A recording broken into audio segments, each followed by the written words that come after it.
প্রথমে আমরা ফেসবুক অ্যাপসটি ওপেন করে যে পেজটি ডিলিট করব সেই পেজটি এখানে লগ ইন করে নেব। এবার আপনি এখানে উপরের এই 3 লাইন অপশনে ট্যাপ করে দিবেন। এবার কিছুটা স্ক্রল ডাউন করলেই নিচে সেটিং এন্ড প্রাইভেসি অপশন পেয়ে যাবেন, এখানে ট্যাপ করে দিবেন।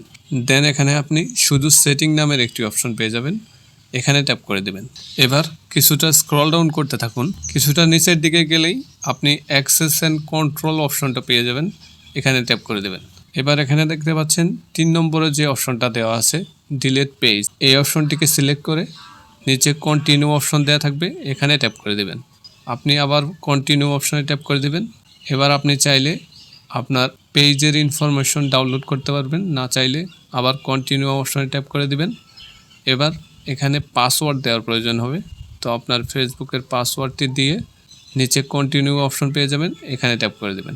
দেন আবার ডিলিট অপশনে ট্যাপ করে দেবেন।